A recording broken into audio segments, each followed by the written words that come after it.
سيدي وحبيبي وطبيبي قلبي وجسدي وروحي سيدي رسول الله محمد ابن عبد الله الصادق الأمين وعلى آله به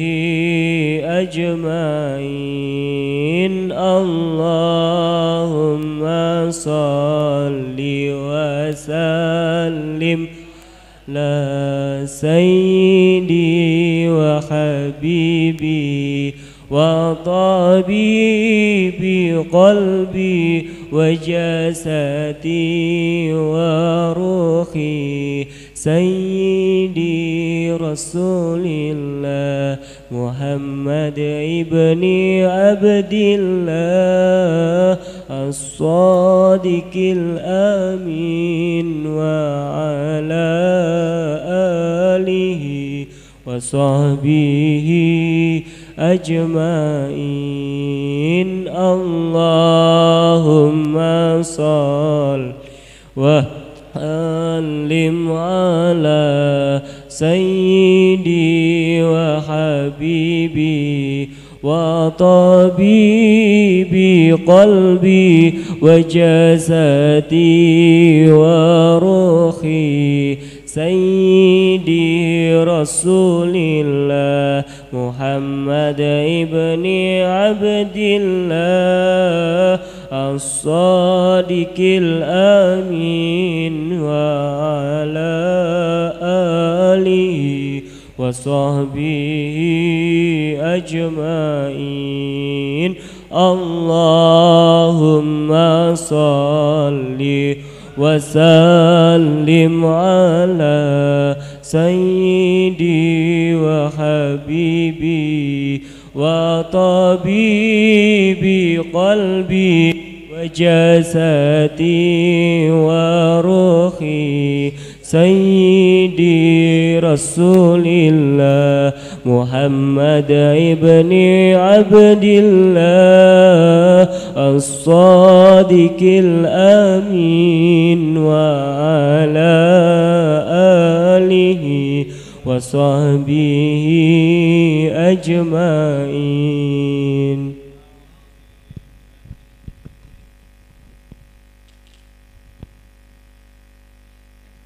Mas Rio sudah siap? Sudah live? Bismillahirrahmanirrahim. Alhamdulillahirabbil alamin. Allahumma shalli wa sallim ala sayidina Muhammadin miftahi babi rahmatillah adada ma fi ilmillah salatan wa salaman daimain bidawami mulkillah wa ala alihi wa sahbihi. Allahumma shalli ala sayidina Muhammadin salatan taftahu biha lana futuhal arifin wa tufaqihuna biha fid din wa ala alihi wa sahbihi. Assalamualaikum warahmatullahi wabarakatuh. Bab yang ke-10. Tidak memberi justru karena cinta. Wah, begitu karena cinta langsung sumringah. Perut lapar pun hilang rasa laparnya. Ya, tidak memberi justru karena cinta. Tanda cinta adalah memberi hadiah kepada yang dicintai. Jadi kalimat atau kata cinta itu tidak ada terjemahannya. Tidak ada terjemahan untuk kata cinta. Love, cinta, wood, mahabbah, tresno, itu enggak ada terjemahannya. Ya, itu membuktikan kebesarannya cinta. Ya, membuktikan kebesarannya cinta. Maka cinta tidak bisa didefinisikan, terlampau gede. Ya, terlampau besar untuk didefinisikan. Makanya setiap orang ketika ditanya apa itu cinta, jawabannya cuman aksi yang muncul dari cinta. Aksi yang muncul dari cinta. Apa itu cinta? Kangen tanpa henti. Nah, karena yang ditanya lagi kangen. Apa itu cinta? Memberi tanpa pernah menganggap sudah memberi. Masya Allah. Karena yang ditanya lagi asik ngasih, lagi asik ngasih. Apa itu cinta? Melupakan kesalahan kekasih. Masya Allah. Karena yang ditanya barusan disakitin. Jadi cinta itu kalau ditanya definisinya apa? Jawabannya aksi dari yang lagi merasakan cinta. Karena cinta rasa. Cinta itu rasa, rasa itu mendorong yang lagi jatuh cinta untuk melakukan hal-hal yang menunjukkan kasih sayang. Jadi tidak ada definisi cinta. Makanya kalau nanti baca pendapat para ulama tentang cinta, bisa ribuan pendapat itu. Apa itu cinta? Apa itu cinta? Apa itu cinta? Nah, di antaranya ini orang jatuh cinta itu akan suka memberi. Makanya Rasul dalam hadis menyebutkan SAW, salinglah memberi maka engkau akan saling mencintai. Saling memberi hadiah nanti akan saling mencintai. Namun terkadang manusia lupa bahwa melindungi kekasih dari bahaya juga merupakan wujud cinta yang luar biasa. Melindungi kekasih dari bahaya itu wujud cinta yang luar biasa. Karena cinta itu ada memberikan manfaat, itu cinta. Menghindarkan dari bahaya itu juga cinta. Menghindarkan dari bahaya ini pangkatnya lebih tinggi daripada memberi manfaat. Seorang guru yang bijak terkadang terkesan bersikap tidak adil kepada murid-murid dan sahabatnya. Misalnya murid yang biasa-biasa saja diberi kesempatan tampil, sedangkan yang pandai dan berbakat tidak diizinkan tampil.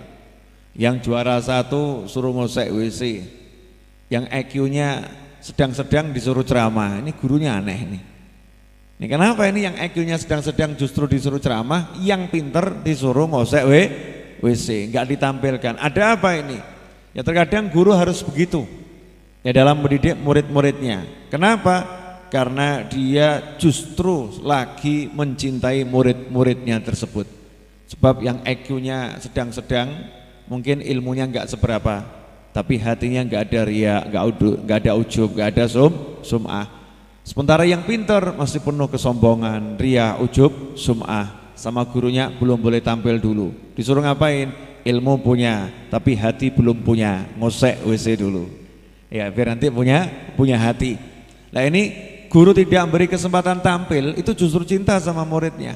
Ya, cinta sama muridnya. Semua itu ia lakukan demi menjaga mereka agar mereka selamat. Karena tidak semua orang mampu menjaga hatinya saat diberi kehormatan, atau tetap istiqomah dalam ibadah saat diberi limpahan harta. Betapa banyak orang yang saat miskin rajin ibadah, ingat saudara dan rajin silaturahim. Akan tetapi saat mendapatkan limpahan harta, ia berubah menjadi malas ibadah, gak ingat keluarga. Ada pula yang saat tak memiliki jabatan begitu menghormati sesama, akan tetapi setelah mendapatkan kedudukan menjadi sombong dan lupa diri. Dah, ini coba kita bahas dulu. Ya. Jadi Allah itu punya sifat memberi, ya, dan juga menahan. Memberi dan menahan. Jadi Allah membentangkan dan Allah juga menahan. Nah, semuanya ini pemberian. Semuanya pemberian. Dan Allah itu punya sifat sangat maha mencintai. Makanya Al-Quran diawali dengan Bismillahirrahmanirrahim, dengan nama Allah yang maha pengasih kepada yang beriman dan maha pengasih kepada yang tidak beriman. Itu terjemahan sebetulnya seperti itu. Ar-Rahman dan Ar-Rahim.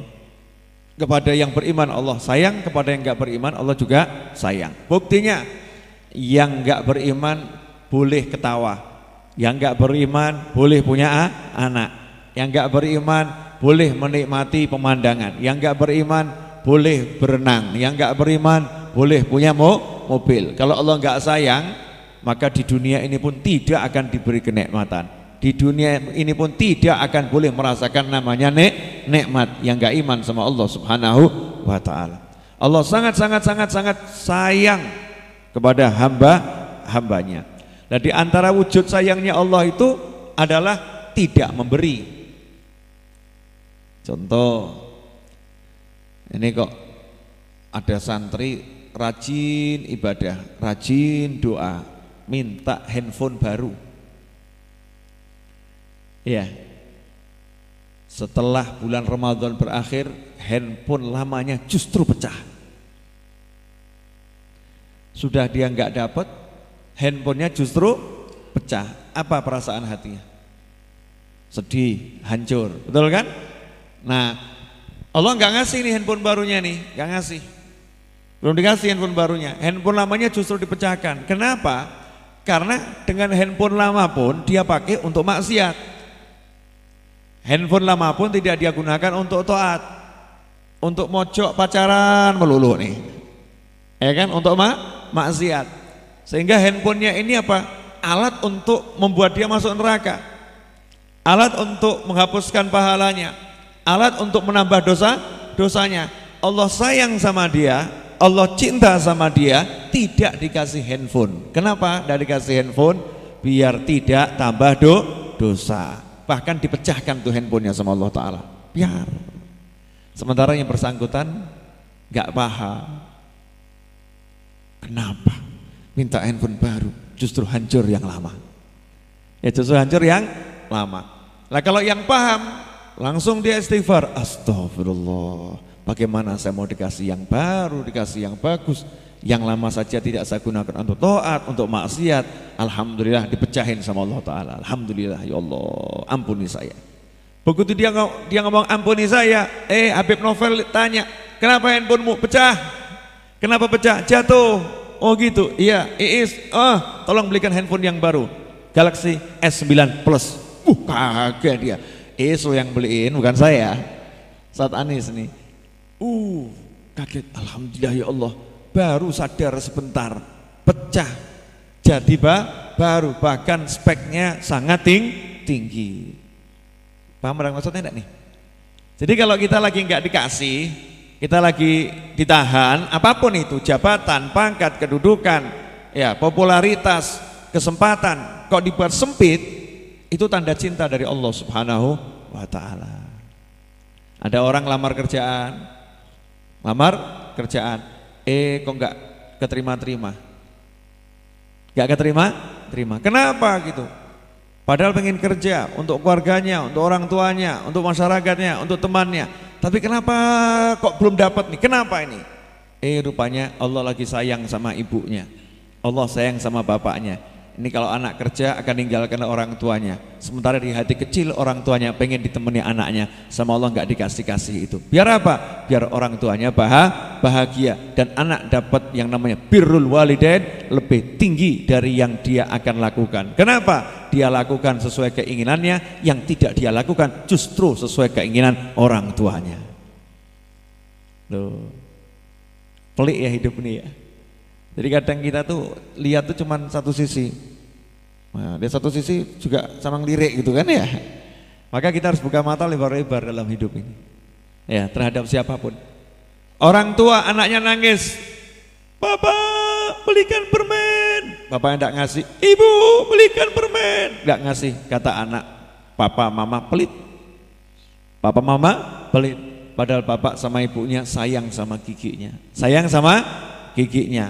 Biar giginya enggak rusak, biar giginya enggak hancur, dia larang anaknya untuk makan permen, anaknya enggak dikasih permen.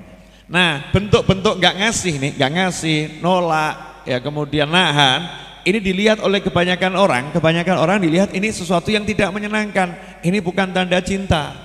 Padahal tanda cinta yang terbesar itu ketika menyelamatkan dari hal yang akan membahayakan. Makanya ketika Allah Ta'ala mencintai hamba-hambanya, maka Allah Ta'ala pun banyak menahan hamba-hambanya tersebut. Seperti dalam hadis disebutkan, idza haballahu 'abdan ibtalah. Kalau Allah mencintai seorang hamba, Allah memberinya ujian yang sifatnya bala, gak enak. Ibtalah, yang sifatnya gak enak. Maka ketika kita diuji, ya, pengen kok belum dikasih, alhamdulillah. Kalau dikasih, alhamdulillah. Semua tanda cinta, diberi tanda cinta, ditahan juga tanda cinta. Nah kalau diberi kemudian senang di hatinya, syukur. Wa amma bi ni'mati rabbika fahadits, terhadap nikmat dari Tuhanmu sebut-sebutkan, maka disebut-sebutkan sama temannya, alhamdulillah saya dapat rezeki dari Allah Ta'ala. Ini giliran dapat rezeki cerita. Dan sekarang kebalikannya, dapat rezeki enggak cerita, dapat yang enggak enak curhat sana sini. Naudzubillah min dzalik. Sekali-kali curhatnya yang enak gitu loh. Alhamdulillah Yai, barusan saya dikasih hadiah rumah senilai 5 miliar. Siapa yang ngasih? Mertua Yai. Alhamdulillah. Dan juga beserta isinya Yai. Oh begitu, iya. Apa isinya? Ya mobil ada di situ, Mini Cooper yang terbaru Yai, alhamdulillah. Velfire yang terbaru Yai, alhamdulillah. Kemudian juga ada itu kotak uang Yai. Oh ada kotak uangnya? Iya, ada isinya Yai. Oh masya Allah. Berapa isinya? Alhamdulillah hanya $10.000 Yai. Oh masya Allah. Mertua luar biasa ini. Jadi jangan cuma yang gak enak diceritakan gitu. Yang enak kamu ceritakan, itu perintah, nggak ada. Silahkan curhat ke sana sini, nggak ada. Yang ada silahkan sebutkan nikmat Tuhanmu. Sebutkanlah nikmat yang Allah berikan kepadamu. Nah ini kalau kita udah paham, lagi ditahan itu nikmat dan tanda cinta, maka kita akan menikmati setiap bentuk penahanan dari Allah Subhanahu Wa Taala. Yang tertunda, itu berarti Allah lagi mencintai kita. Rasakan cintanya Allah Subhanahu wa Ta'ala. Bisa dipahami? Nah termasuk guru. Ya kadang nih guru karena sayang sama muridnya, ya sayang sama orang-orang tertentu, walaupun orangnya pinter, gak diizinkan ceramah. Nggak, kamu gak boleh ceramah nih. Gak usah. Karena kalau kamu ceramah nanti hatimu rusak. Hatimu rusak. Masih ingat gak cerita 2 orang miskin, suami istri, punya tetangga orang kaya raya, berdampingan rumahnya, yang satu istana, yang satu reot. Tapi tiap ba'dal isya ini orang kaya dengar dari rumah orang miskin ini ya, suara berdua lagi nyanyi ini, suami istri nyanyi.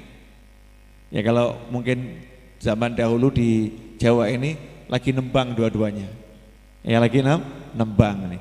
Ya kalau di Arab lagi baca qasidah ini ya, lagi baca qasidah nih. Nah kalau kita hidup di zaman nah ini mungkin lagu-lagu nostalgia. Lagi nyanyi bareng. Yang satu nyuling, istrinya nyanyi. Ya, suaminya nuling, istrinya nyanyi. Yang kaya iri. Pak, iya. Tuh lihat tuh, duit nggak punya tapi hidup bahagia.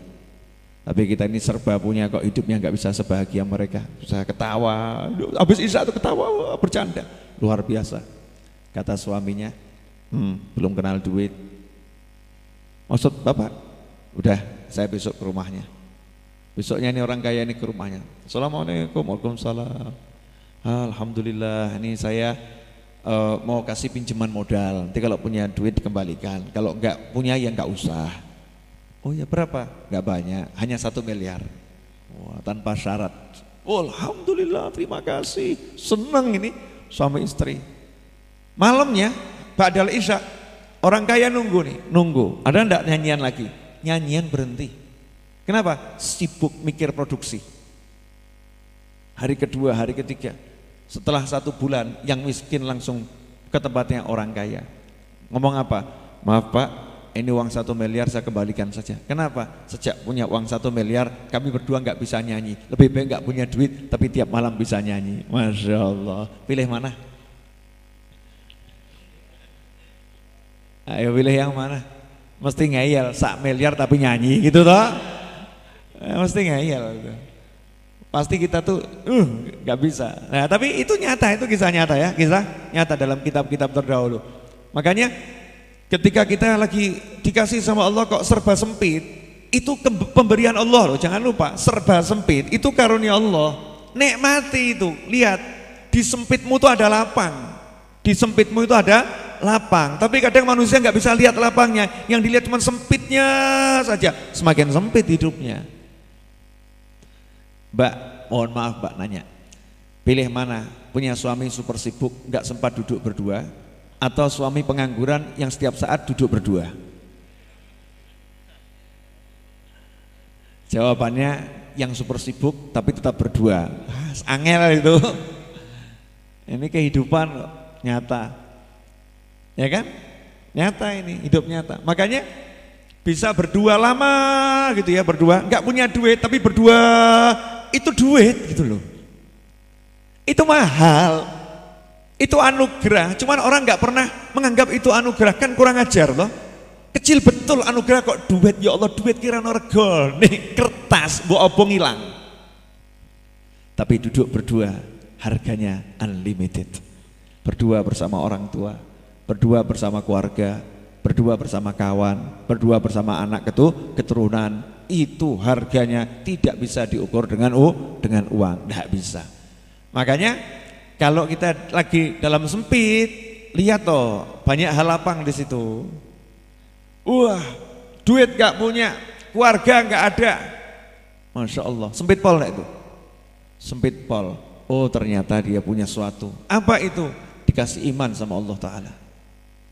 Oh ternyata dikasih sempit. Biar apa? Sujudnya semakin lama. Masya Allah.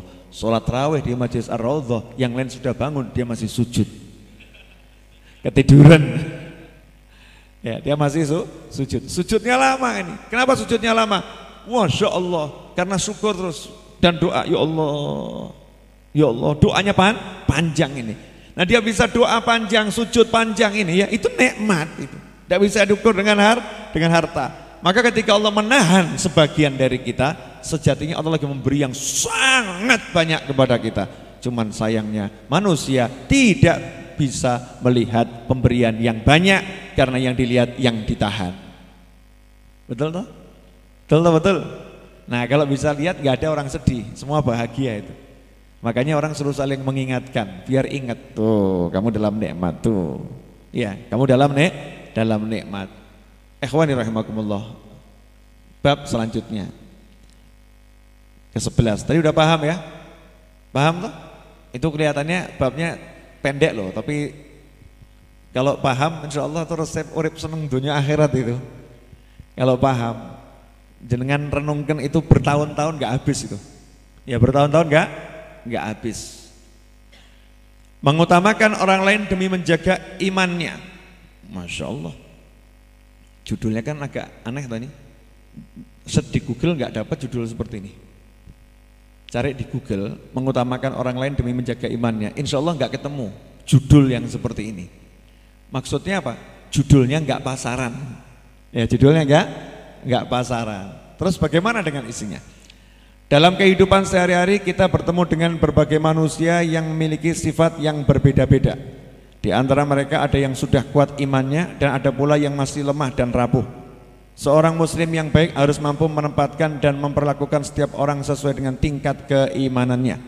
Terkadang saat mendermakan harta kepada sejumlah orang, keterbatasan harta menyebabkan seseorang harus memilih siapakah yang harus diutamakan. Suatu ketika Rasulullah SAW membagikan harta kepada sejumlah orang. Kebetulan Sa'ad bin Abi Waqqas radhiyallahu anhu berada di antara mereka. Sayyidina Sa'ad merasa heran karena orang yang ia pandang paling baik di antara mereka justru tidak diberi oleh Rasulullah SAW. Sa'ad pun bertanya kepada Rasulullah SAW mengapa beliau tidak memberikan sedekah beliau kepada orang itu. Rasulullah SAW diam dan tidak menjawab pertanyaan Sa'ad. Sa'ad pun kembali bertanya dan Rasulullah SAW pun tidak memberikan jawaban. Setelah mengulangi pertanyaannya sebanyak 3 kali, barulah Rasulullah SAW menjawab. Rasulullah SAW bersabda, ya Sa'adu, inni la u'ti rajula wa ghairuhu ahabbu ilayya minhu khasyata an yakubbahu Allah finnar. Duhai Sa'ad, sungguh aku memberikan sedekah kepada seseorang, sedangkan ada orang lain yang lebih aku cintai. Aku memberinya adalah karena khawatir jika tidak diberi, maka Allah akan melemparkan wajahnya ke neraka. Ada orang-orang yang jika tidak diberi hatinya menjadi rusak dan berpikiran buruk kepada orang yang berderma tersebut. Prasangka buruknya itu bisa menyebabkannya terjerumus ke dalam neraka. Namun ada pula orang yang sudah kuat hatinya sehingga ketika tidak mendapatkan bagian, hatinya tidak berubah. Oleh karena itu perhatikanlah dengan seksama kondisi keimanan orang-orang yang berhubungan dengan kita, agar kita bisa menempatkan setiap orang sesuai dengan tingkatannya dan menyelamatkannya dari ancaman neraka. Masya Allah. Jadi orang hidup ini tidak bisa cuek acuh tak acuh dengan hati orang lain. Jadi ada jagalah hati, jangan kau nodai, jagalah hati hidup ini ya. Tapi seringkali jagalah hati yang dipikir hatinya sendiri. Hatinya sendiri. Orang ini muslim harus jaga hati orang lain, nggak bisa jaga hati sendiri. Cuek-cuekan sama hati orang lain nggak boleh. Harus memperhatikan hatinya orang lain. Tentunya dalam koridor syariat ya, dalam koridor syariat. Contoh nih, mau ngasih nih, ngasih hadiah. Dilihat dari 10 orang nih. Ini yang 4 ini kalau nggak dikasih hatinya tenang. Ini yang 6 ini kalau nggak dikasih repot nih, ruwet ini. Ini bisa jadi musuh ini. Nanti bisa ngomongnya nggak baik ini. Bisa buat fitnah ini, bisa buat fitnah. Maka yang 6 ini dikasih. Memang cukupnya cuma buat orang 6, yang 6 dikasih. Yang 4 tidak. Yang 4 nggak dikasih. Mungkin orang yang di luar lihat, gimana sih ini? Yang 4 ini yang paling rajin, kenapa nggak dikasih? Yang 4 ini yang paling membantu, kenapa nggak dikasih? Yang 6 ini yang males-males, kenapa dikasih? Kenapa dikasih? Yang nggak paham, ya, yang nggak paham nanya ini, ada apa kok seperti ini? Tapi guru yang paham lain. Ini yang 4 nggak dikasih dulu nggak apa-apa, nggak berpikiran buruk kepada saya. Tapi yang 6 ini kalau sampai 1 nggak dikasih, yang 1 ini hatinya ruwet. Kenapa ya saya nggak dikasih ya? Ya, apakah saya begini ya? Oh ini kelihatannya Habibnya pilih kasih nih. Ini ustadznya begini nih. Saya ganti ngomong sama orang, ini Habibnya nggak bener nih. Kenapa? Yang 5 dikasih, 5 nggak dikasih ini. Habibnya pilih kasih ini, nggak adil ini. Ya orang yang seperti itu diutamakan. Kok saya nggak diutamakan ini? Sudah berubah nih Habibnya nih, udah pilih-pilih. Apalagi itu, kelihatannya yang dikasih itu cantik itu. Kalau nggak cantik dikasih, saya jelek nggak dikasih ini. Kelihatannya Habibnya mau ngambil hatinya itu, hatinya yang cantik itu, biar jatuh cinta itu. Bla bla bla bla, panjang ya. Kalimatnya tambah lama tambah ngawur ya, tambah ngawur. Wah, itu setiap kalimatnya dosa itu. Setiap kalimatnya dosa. Nah, kadang ini Allah Subhanahu wa taala ngajarkan utamakan orang lain ya demi menjaga hatinya. Masih ingat cerita Rasul lagi majelis ya, lagi majelis tempatnya penuh, datang satu kepala suku duduk di belakang. Maka Nabi SAW ngambil ridaknya, dilemparkan, suruh pakai kepala suku tadi. Ya suruh pakai. Kepala suku tadi nanya, ya Rasulullah apa ini? Silahkan kamu duduk di selendang saya. Kepala suku menjawab, enggak ya Rasulullah, tidak pantas. Selendang Rasul kok kena pantat saya ini ya. Dicium tuh selendang, dicium, dipeluk. Nah apa hikmah dari kisah ini? 1, ini kepala suku, pimpinan suatu kaum, nggak layak tempatnya di belakang. Tapi memang tempatnya nggak ada. Maka biar dia mulia, ya dia dikasih, diutamakan dibanding yang lain di depan. Ini di depan sahabat-sahabat besar, nggak ada yang dikasih selendangnya Rasulullah SAW. Ini yang dikasih selendang belum tentu lebih mulia dari yang di depan, enggak. Tapi ini kalau sampai tidak dimuliakan bisa ngerusak hatinya orang lain. Siapa? Orang kampungnya. Kenapa ini kiai saya, kenapa ini guru saya, kenapa ini pimpinan saya nggak dihargai, kenapa nggak dihormati, sehingga bisa menimbulkan itu rasa nggak suka, menimbulkan permusuhan. Nah kadang kita harus mengutamakan orang lain untuk hal-hal yang begitu, dan inilah sifatnya pemimpin. Ya sifatnya pemimpin. Pemimpin tuh nggak gampang, yang diukur banyak. Nah suami itu pemimpin di rumah tangga. Bos itu pemimpin di perusahaan. Nah kita ini kadang ya nanti kalau Anda sudah jadi suami, belum toh? Ya kadang nih mengalami hal-hal yang begitu, harus buat pilihan. Mana ya ini harus diutamakan dulu ya, anak yang paling kecil atau anak yang paling besar. Ya harus diutamakan dulu kira-kira kebutuhan istri atau kebutuhan orang lain. Misalnya tetangga, mana yang harus diutamakan. Mikirnya panjang, ini kalau yang nggak paham, kalau istrinya nggak dididik, ya nanti akan ngomong begini, orang lain diurusin, istrinya tidak. Ayo, remuk hatimu. Hancur. Orang lain diurusin, ya istrinya tidak. Sementara orang lain yang diurusin tetangga nggak diurusin bisa menimbulkan permusuhan.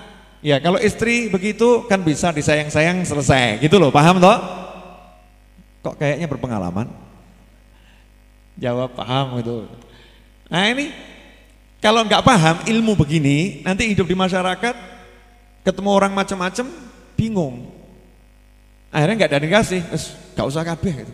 Semua nggak dikasih. Akhirnya tetap remuk itu yang 6 tadi itu ya. Gimana sih? Kita sudah mengharapkan dikasih, nggak dikasih. Kelihatannya sekarang duitnya tambah, tapi pelitnya nambah juga. Ini loh, salah lagi kan? Salah lah lagi. Nah, ini dalam koridor memang kita harus menjalankan syariat, itu harus diberi. Lain halnya kalau kita melakukan yang benar. Setelah melakukan yang benar, kamu gak usah peduli sama orang. Aturannya dijalankan dengan benar, gak usah peduli sama orang. Gak usah peduli, jalankan saja sesuai aturan Nabi Muhammad SAW. Apapun yang diucapkan orang jangan mempengaruhi perjalananmu, nyantai saja. Jalan terus sesuai dengan syariatnya Allah Subhanahu wa ta'ala. Alhamdulillah. Wajah-wajah lapar dan kehausan tampak di hadapan mata. Ya, sambil disiapkan, insyaallah besok kita sambung lagi. Alhamdulillah ini sudah 35% bukunya kebaca ya. Ya mudah-mudahan bisa khatam sampai akhir Ramadan, minimal sampai malam 20 sudah dapat banyak. Jangan menerakakan saudara muslim. Wah, ini bab paling menyenangkan ya. Ya, besok ini cocok dibahas ya. Jangan menerakakan. Soal itu bahasa Indonesia tidak ada itu. Ya. Saya buat sendiri itu, menerakakan. Ada menerakakan. Tidak ada toh? Jadi jangan menghukumi orang lain atau menghakimi orang lain tempatnya di neraka. Itu episode besok. Insyaallah berkah dan manfaat. Tutup dengan doa yang biasa kita baca. Allahumma salli wa sallim ala sayyidina Muhammadin miftahi babi rahmatillah adada ma fi ilmillah salatan wa salaman daimain bidawami mulkillah wa ala alihi wa sahbihi. Allahumma ij'al fi ta'atika farahi wa sururi wa fi mardatika jami'a umuri. Allahumma ya 'alim bihalati wa muttali' ala sarairi wa niyati اقضي جميع حاجاتي واغفر ذنوبي وسيئاتي وتجاوز عن خطيئاتي وزلاتي وتقبل جميع حسناتي وسامحني فيما مضى وما يأتي واكتبني في ديوان ساداتي واسلك بي سبيل نجاتي في حياتي ومماتي. اللهم إني طامع في عطاك راغب في رضاك مستسلم لقضاك فاكتبني من أولياك واسلك بي سبيل هداك وألحقني بعصفياك. وصلى الله على سيدنا محمد وآله وصحبه وسلم. الحمد لله رب العالمين. أشهد أن لا إله إلا الله نسألك الجنة ونعوذ بك من النار. أشهد أن لا إله إلا الله أستغفر الله نسألك الجنة ونعوذ بك من النار. أشهد أن لا إله إلا الله أستغفر الله نسألك الجنة ونعوذ بك من النار. اللهم إنك عفو تحب العفو فاعف عنا. اللهم إنك عفو تحب العفو فاعف عنا. اللهم إنك عفو تحب العفو فاعف عنا يا كريم.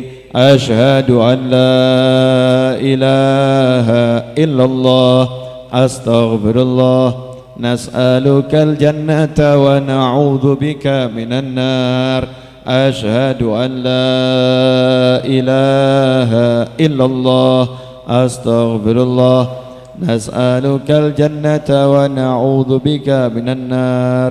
أشهد أن لا إله إلا الله أستغفر الله نسألك الجنة ونعوذ بك من النار.